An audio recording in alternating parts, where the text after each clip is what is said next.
Karate friends, welcome to Classics in Color, your weekly dive into some of the ancient world's wackiest facts. I'm Mark Graves, and today we'll be taking a look at some mature ladies in ancient Greek and Roman literature who had an interest in younger men.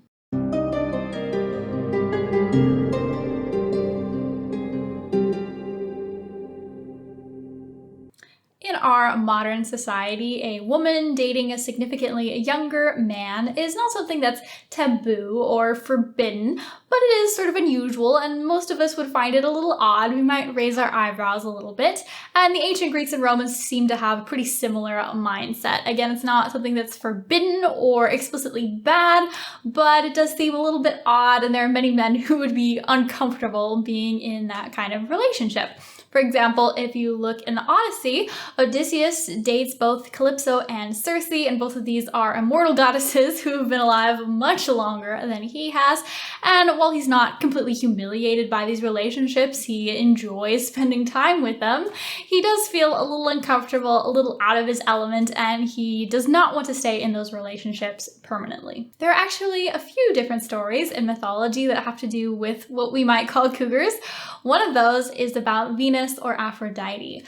So Aphrodite has had many different lovers in a bunch of different stories, but one of her favorites was always Adonis. Adonis has a bit of a dark backstory. He is the product of incest. His mother had sex with her father, so he's not coming from a great place, fate-wise, I guess you could say, but apparently he was one of the most beautiful men to ever exist, if not the most beautiful. So much so that Aphrodite didn't actually seduce him. She fell head over heels in love with Adonis. There's a fun passage in Ovid where she's complaining about how ever since she started dating Adonis, she is completely not herself. Normally, she would spend all day in her bedroom, lying on a couch, smelling perfume. But now, since Adonis is obsessed with hunting, she's out every day, outside, in the woods, scraping up her knees, getting dirty feet, getting a tan, and she's just a little bit distressed about all this, but she's so in love with Adonis that she doesn't even mind. Adonis is always portrayed as pretty young, maybe 15, 16, somewhere roughly in there. And also as being just kind of a hothead, being a little young and dumb.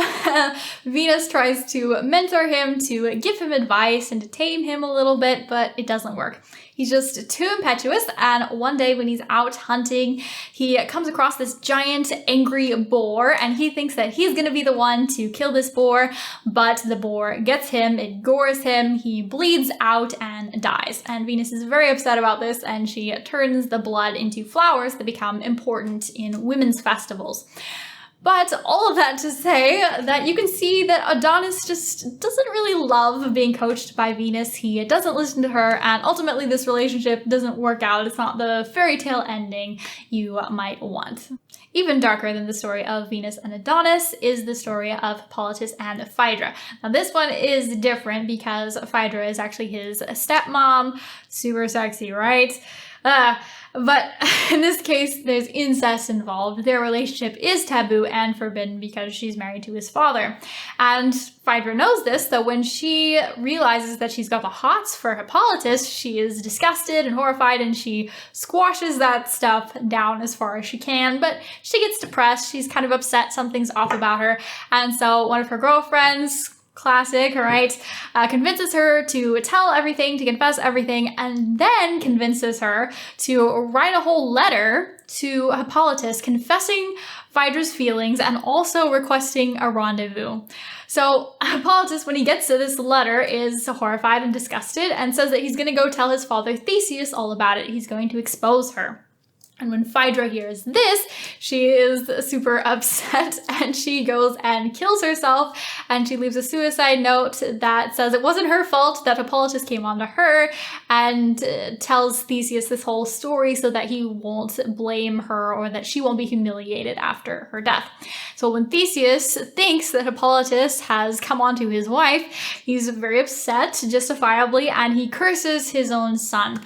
So Hippolytus has a chariot accident where he sort of falls off the chariot, but then his leg gets stuck in the reins and the horses drag him for quite a ways. They're still running. And so he gets like beaten and battered, and in some accounts he's actually torn into pieces. So it's very gruesome, very dark. So So maybe you're starting to see a bit of a pattern here that relationships between older women and younger men are kind of cursed and they don't tend to work out that well. That may mostly be due to the incestual elements, but some of the stories didn't have incest and they still didn't work out great.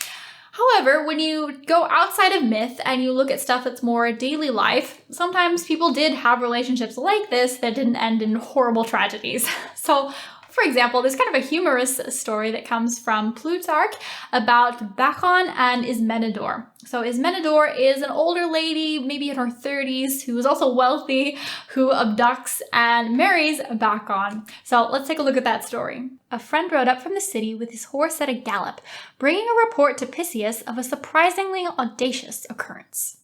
It seems that Ismenodora was convinced that though Bacchon had no personal antipathy to the marriage, he was embarrassed by its detractors. Accordingly, she resolved not to let the young man escape.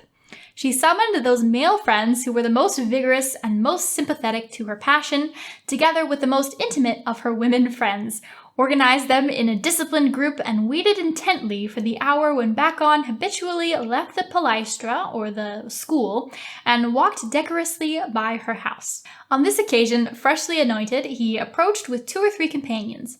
Ismenodora met him at the door, and had only to touch his garment when her friends handsomely snatched up the handsome youth in his cloak and mantle, carried him in a body into the house, and immediately locked the doors. At the same time, the women inside snatched off his cloak and put a wedding garment on him. The servants scurried about and wreathed the doors with olive and laurel, not only Ismenodora's doors, but Bacchon's also, and a flute girl went out and piped her way down the lane. Now, of the Thespians and their guests, some merely laughed, while others were furious and tried to stir up the gymnasiarchs, for these maintain a strict control over the young men and pay close attention to their activities. No one paid any more attention to the contests. Everybody deserted the theater and gathered about Ismenodora's door, where they engaged in fierce debate. Obviously, if a 30-year-old woman picked up a 16-year-old high school kid off the street, locked him in her house and married him, that would be kidnap and rape and very horrible. If you look at the mindset of people living in the ancient world, they probably wouldn't have seen this that way.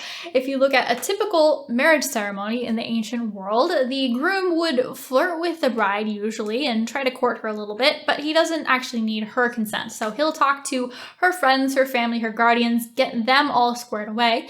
And then when the actual marriage ceremony happens, it very often resembles a kidnap and a rape. He'll go to her house, he'll pick her up and carry her off, and it's symbolical mostly. So in this case, the whole kidnapping and carrying off and everything, that's not the atypical part. Kidnapping-ish is fine. The unusual part, the atypical part, is the fact that it's the bride doing the kidnapping. So it's a bit of a gender swap. So what's interesting is that after that story, Plutarch then goes on to give a whole argument in favor of this marriage. So let's take a look at some of his points. First, he says that to choose a woman for her wealth rather than for her character or birth would be ignoble and base. But if character and good breeding are added, it would be ridiculous to shun her. So I love that one. It's funny. It's like, well, you shouldn't marry somebody just because they're rich. But if they have a good personality and they're rich, you know, you can't complain. You shouldn't turn that down. The husband, however, of a rich or beautiful woman must not make her unsightly or poor.